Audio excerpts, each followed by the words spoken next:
नमस्कार, मैं हूं अंकुर और आप देख रहे हैं सत्य हिंदी बुलेटिन। एक नजर डाल लेते हैं अब तक की खबरों पर। कल 2 मार्च को पूर्वोत्तर राज्य त्रिपुरा, नागालैंड, मेघालय के चुनावी नतीजे आएंगे। कल सुबह 8 बजे से त्रिपुरा विधानसभा चुनाव में मतगणना शुरू हो जाएगी। इसके लिए सुरक्षा व्यवस्था कड़ी की गई है। त्रिपुरा चुनावों में प्रमुख दावेदार बीजेपी और उसकी सहयोगी Indigenous Peoples Front of Tripura यानी आईपीएफटी और विपक्ष में वाम मोर्चा और उसकी सहयोगी कांग्रेस और तिपरा मोथा हैं।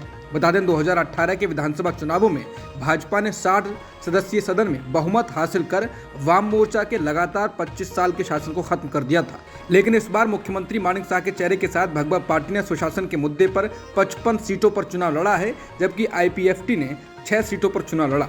इसके अलावा वाम दल और कांग्रेस गठबंधन में वाम मोर्चा ने 47 सीटों पर और कांग्रेस ने बची 13 सीटों पर चुनाव लड़ा। मेघालय के मुख्यमंत्री कोनराड के संगमा ने विधानसभा चुनाव की मतगणना से पहले गुवाहाटी में असम के मुख्यमंत्री हेमंत बिस्वा शर्मा से मुलाकात की। इंडियन एक्सप्रेस ने सूत्रों के हवाले से खबर दी है। रिपोर्ट में बताया गया है कि भाजपा के नेतृत्व वाले नॉर्थ ईस्ट डेवलपमेंट अलायंस के प्रमुख शर्मा ने मंगलवार रात गुवाहाटी के एक होटल में संगमा से मुलाकात की। बता दें एग्जिट पोल में मेघालय में त्रिशंकु विधानसभा के अनुमान के बीच ये बैठक हुई है। एग्जिट पोल में संगमा की एनपीपी विधानसभा चुनाव में सबसे बड़ी पार्टी बनकर उभरी है। भाजपा और एनपीपी ने इससे पिछले साल मिलकर सरकार चलाई थी, लेकिन इस बार दोनों पार्टियों ने अलग अलग चुनाव लड़ा है। हालांकि मंगलवार शाम को शर्मा ने दावा किया था कि त्रिपुरा, नागालैंड या मेघालय में त्रिशंकु विधानसभा नहीं होगी और भाजपा और उसके सहयोगी तीनों राज्यों में पूर्ण बहुमत से सरकार बनाएंगे। दिल्ली के मुख्यमंत्री अरविंद केजरीवाल ने मनीष सिसोदिया की गिरफ्तारी को लेकर कहा है कि अगर अभी मनीष सिसोदिया भाजपा में शामिल हो जाते हैं तो वो कल तक आज़ाद हो जाएंगे। केजरीवाल ने कहा कि बीजेपी उप मुख्यमंत्री मनीष सिसोदिया की गिरफ्तारी के जरिए स्वास्थ्य और शिक्षा के क्षेत्र में उनकी सरकार के काम में बाधा डालने की कोशिश कर रही है। केजरीवाल ने कहा कि शराब घोटाला एक बहाना है और अगर मनीष सिसोदिया भाजपा में शामिल हो जाते हैं तो वो कल तक फ्री हो जाएंगे। उन्होंने कहा कि भ्रष्टाचार मुद्दा नहीं है, मकसद मंत्रियों द्वारा किए गए अच्छे काम को रोकना है। दिल्ली के मुख्यमंत्री अरविंद केजरीवाल ने कहा कि आम आदमी पार्टी घर घर जाकर प्रचार करेगी और बताएगी कि कैसे पीएम उस सीमा तक जा रहे हैं जैसे इंदिरा गांधी ने एक बार किया था। केजरीवाल ने कहा कि लोग जवाब देंगे, वो सब कुछ देख रहे हैं और गुस्से में हैं। केजरीवाल ने कहा कि भाजपा आम आदमी पार्टी को रोकना चाहती है, जब से हम पंजाब जीते हैं वो हमें बर्दाश्त नहीं कर सकते हैं। केजरीवाल ने ट्वीट कर कहा कि शराब नीति तो बहाना है, प्रधानमंत्री जी दिल्ली में हो रहे अच्छे कामों को रोकना चाहते हैं। ये इत्तेफाक नहीं कि हमारे हेल्थ और शिक्षा मंत्री दोनों को गिरफ्तार कर लिया। हम काम रुकने नहीं देंगे, हमारे पास टैलेंट की कमी नहीं। आप गिरफ्तार करोगे, हम उनकी जगह और अच्छे मंत्री बना देंगे। दिल्ली के केजरीवाल मंत्रिमंडल में पार्टी के नेता सौरभ भारद्वाज और आतिशी मरलेना को शामिल किए जाने की संभावना है। सूत्रों के अनुसार मंत्रिमंडल में शामिल करने के लिए मुख्यमंत्री अरविंद केजरीवाल ने इन दोनों के नाम उपराज्यपाल वीके सक्सेना के पास भेज दिए हैं। कहा जा रहा है कि इन दोनों के दिल्ली मंत्रिमंडल में सत्येंद्र जैन और मनीष सिसोदिया की जगह लेने की संभावना है। नई नियुक्तियां इसलिए की जानी है कि दिल्ली के उप मुख्यमंत्री मनीष सिसोदिया और सत्येंद्र जैन ने मंगलवार को इस्तीफा दे दिया। सिसोदिया को 2 दिन पहले ही सीबीआई ने पूछताछ के बाद गिरफ्तार कर लिया था। उन पर शराब घोटाले में आरोप लग रहे हैं। सिसोदिया और जैन के इस्तीफे से पहले दिल्ली सरकार में कुल 6 मंत्री थे। इसमें सबसे ज्यादा 33 में से 18 विभाग मनीष सिसोदिया के ही पास थे। पिछले साल मई में सत्येंद्र जैन की गिरफ्तारी के बाद उनका स्वास्थ्य विभाग भी सिसोदिया को ही दे दिया गया था। सरकार में गोपाल राय, कैलाश गहलोत, इमरान हुसैन और राजकुमार आनंद ही अब मंत्री हैं। कांग्रेस नेता संदीप दीक्षित ने बुधवार को दिल्ली के उपराज्यपाल वीके सक्सेना से मांग की कि आम आदमी पार्टी सरकार द्वारा 2015 में राजनीतिक प्रतिद्वंदियों की जासूसी के लिए गठित फीडबैक यूनिट के आरोपों को लेकर मुख्यमंत्री अरविंद केजरीवाल के खिलाफ मुकदमा चलाने की अनुमति दें। संदीप दीक्षित की यह मांग ऐसे समय पर आई है जब विपक्षी एकता बनाने के प्रयास किए जा रहे हैं। मनीष की गिरफ्तारी पर कांग्रेस के कई नेताओं ने आप पर निशाना साधा था। पिछले हफ्ते केंद्रीय गृह मंत्रालय ने सीबीआई को दिल्ली के उप मुख्यमंत्री मनीष सिसोदिया की जांच करने की अनुमति दी थी। सीबीआई ने दावा किया है कि प्रतिद्वंदियों की खुफिया जानकारी इकट्ठा करने के लिए कथित फीडबैक यूनिट का नेतृत्व मनीष सिसोदिया ही कर रहे थे।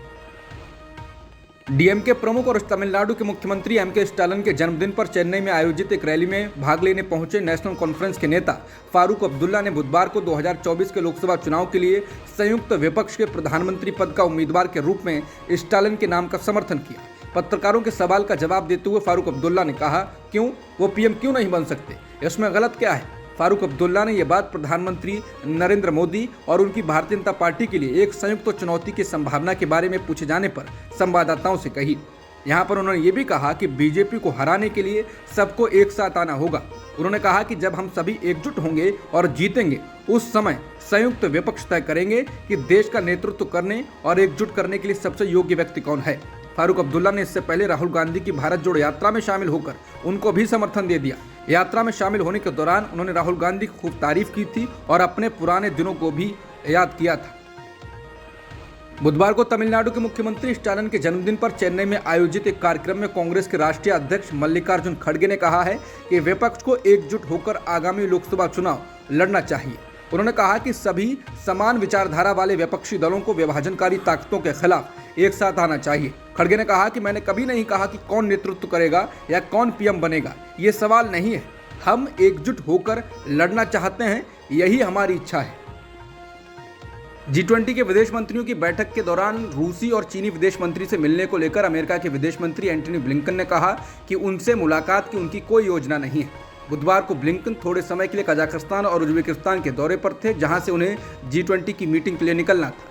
माना जा रहा है कि नई दिल्ली की बैठक में यूक्रेन पर रूस के हमले को लेकर महत्वपूर्ण चर्चा हो सकती है। रूस के विदेश मंत्री सर्गेई लावरोव और चीन के विदेश मंत्री क्विन गांग इस मीटिंग में शामिल हो रहे हैं। G20 के विदेश मंत्रियों की बैठक में हिस्सा लेने भारत आए ब्रिटेन के विदेश मंत्री ने पिछले महीने बीबीसी के भारतीय दफ्तरों पर आयकर विभाग की कार्रवाई का मुद्दा उठाया है। ब्रिटेन के विदेश मंत्री जेम्स क्लेवर्ली ने बुधवार को भारत के विदेश मंत्री एस जयशंकर से मुलाकात की। सूत्रों के अनुसार इस दौरान जयशंकर ने भी ब्रिटेन के विदेश मंत्री से कहा कि भारत में काम करने वाली सभी संस्थाओं को देश के कानून का पालन करना ही होगा। बता दें, पिछले महीने बीबीसी के दिल्ली और मुंबई दफ्तरों पर IT विभाग ने कार्रवाई 3 दिनों तक की थी। सरकार ने विदेशी चंदा विनियमन अधिनियम यानी FCRA के तहत प्रमुख think tank centre for policy research यानी CPR के लाइसेंस को निलंबित कर दिया। कानून के प्रावधानों का कथित रूप से उल्लंघन करने के लिए यह कार्रवाई की गई है। विदेशों से चंदा हासिल करने के लिए FCRA लाइसेंस का होना जरूरी होता है, यानी CPR अब विदेशी चंदा नहीं ले सकेगा। FCRA के कुछ प्रावधानों का पालन नहीं किए जाने के प्रथम दृष्टया साक्ष्य के आधार पर सोमवार को निलंबन का आदेश जारी किया गया। निलंबन के बाद अब पूरी तरह से जांच होगी और आगे का फैसला लिया जाएगा। एक मीडिया रिपोर्ट के अनुसार गृह मंत्रालय के अधिकारियों ने पुष्टि की है कि उन्होंने इस तरह के फंडिंग मानदंडों के उल्लंघन के संबंध में प्रथम दृष्टया इनपुट के बाद कार्रवाई की है। महाराष्ट्र में शिवसेना के टूटने से जुड़े मामले को लेकर सुप्रीम कोर्ट में आज भी सुनवाई जारी है। इससे पहले मंगलवार को सुप्रीम कोर्ट ने एकनाथ शिंदे गुट से काफी सख्त सवाल किए थे। मुख्य न्यायाधीश DY Chandrachud, justice MR Shah, Krishna Murari, Hima Kohli और PS नरसिम्हा की 5 न्यायाधीशों की संविधान पीठ महाराष्ट्र के राजनीतिक संकट से जुड़े मुद्दे पर सुनवाई कर रही है। न्यायमूर्ति नरसिम्हा ने शिंदे खेमे से दिखाने के लिए कहा था कि उनके पास राजनीतिक बहुमत है, न कि विधायी बहुमत। जस्टिस नरसिम्हा ने कहा कि आप सदन में नहीं, राजनीति में भी बहुमत दिखाओ। महाराष्ट्र में पिछले साल आए राजनीतिक संकट के मामले में क्या सुप्रीम कोर्ट से एकनाथ शिंदे गुट को झटका लग सकता है? महाराष्ट्र में आए राजनीतिक संकट से जुड़े मुद्दे पर सुप्रीम कोर्ट की संविधान बेंच ने मंगलवार को कहा कि एक सदन के सदस्य व्हिप से बंधे होते हैं। इसने कहा कि यदि सत्ताधारी गठबंधन का हिस्सा रहे राजनीतिक दल के विधायकों का कोई ग्रुप ये कहता है कि वो गठबंधन के साथ नहीं जाना चाहते हैं, तो उन्हें अयोग्य ठहराया जा सकता है। मुख्य न्यायाधीश DY Chandrachud, justice MR Shah, Krishna Murari, Hema Kohli और PS नरसिम्हा की 5 न्यायाधीशों की पीठ उद्धव ठाकरे खेमे और एकनाथ शिंदे खेमे से जुड़े मामले को सुन रही है। पिछले साल शिवसेना में फूट से महाराष्ट्र में राजनीतिक संकट आ गया था। आज भी इस मामले में सुनवाई जारी रहेगी। संविधान पीठ ने मंगलवार को सुनवाई के दौरान व्हिप को लेकर जो टिप्पणी की है वो काफी अहम है। संविधान पीठ की अध्यक्षता करते हुए CJ चंद्रचूड़ ने कहा, सरकार बनने के बाद विधायकों के किसी समूह के पास ये कहने का अधिकार नहीं है कि हम इस गठबंधन के साथ नहीं जाना चाहते। राजनीतिक दल के किसी एक वर्ग के लिए कहने की गुंजाइश नहीं है कि हम इस गठबंधन के साथ नहीं जाना चाहते हैं। यह स्वतः ही अयोग्यता प्रावधानों के तहत आएगा। आप व्हिप से बंधे हुए हैं। जब तक आप विधायिका में हैं, तब तक आप अपनी पार्टी के साथ मतदान करने के लिए बाध्य हैं, जब तक कि विलय न हो जाए। एकनाथ शिंदे खेमे की ओर से पेश वरिष्ठ वकील संजय कौल से CJ ने कहा, इसलिए एक तरफ से उनमें से कोई भी राज्यपाल से ये नहीं कह सकता है कि हम गठबंधन के साथ नहीं जाना चाहते। जवाब बहुत आसान है, आप गठबंधन के साथ नहीं जाना चाहते हैं, फिर अपने नेता के पास जाइए और बाहर राजनीतिक दल में फैसला लो। जब तक आप सदन के सदस्य हैं, आप सदन के अनुशासन से बंधे हुए हैं, इसलिए आपको अपने राजनीतिक दल के साथ मतदान करना ही होगा। घरेलू गैस के दाम फिर से बढ़ाए गए हैं। 14.2 किलो वाले घरेलू एलपीजी सिलेंडर की कीमत में बुधवार से 50 रुपए की बढ़ोतरी की गई। इस तरह अब ताज़ा बढ़ोतरी के बाद घरेलू सिलेंडर की कीमत दिल्ली में प्रति सिलेंडर 1103 रुपए हो गई है। इसके साथ ही पेट्रोलियम और ऑयल मार्केटिंग कंपनियों ने बुधवार से तत्काल प्रभाव से कमर्शियल एलपीजी सिलेंडर की कीमत में 350.50 रुपए प्रति यूनिट की बढ़ोतरी की। बदली हुई कीमतों के अनुसार कमर्शियल एलपीजी सिलेंडर की कीमत अब दिल्ली में 2119 रुपए यूनिट हो गई है। इस साल कमर्शियल एलपीजी सिलेंडर की कीमतों में यह दूसरी बढ़ोतरी है। इससे पहले 1 जनवरी को कमर्शियल सिलेंडर की कीमतों में 25 रुपए प्रति यूनिट की बढ़ोतरी की गई थी। एलपीजी की कीमतों के बढ़ने के बाद कांग्रेस पार्टी ने मोदी सरकार और स्मृति ईरानी पर निशाना साधा। कांग्रेस ने अपने आधिकारिक ट्विटर हैंडल से ट्वीट कर कहा कि जब एलपीजी सिलेंडर का दाम 400 रुपए से कम था तब स्मृति ईरानी सिलेंडर लेकर सड़क पर बैठ गई थी। आज सिलेंडर का दाम 1100 रुपए से ज्यादा हो गया है, क्या आज भी सड़क पर उतरेंगी?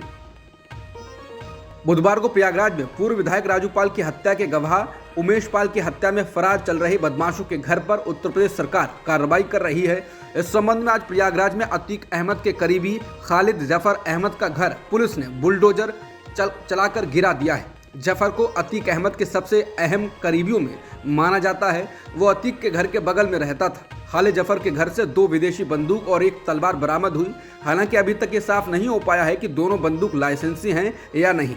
उमेश पाल हत्याकांड में बमबाजी करने वाले गुड्डू मुस्लिम का घर भी बुलडोजर से गिराने की तैयारी है। गुड्डू अतीक से पहले मुख्तार अंसारी, अभय सिंह और बबलू श्रीवास्तव गैंग के साथ कई वारदातों में शामिल रहा है।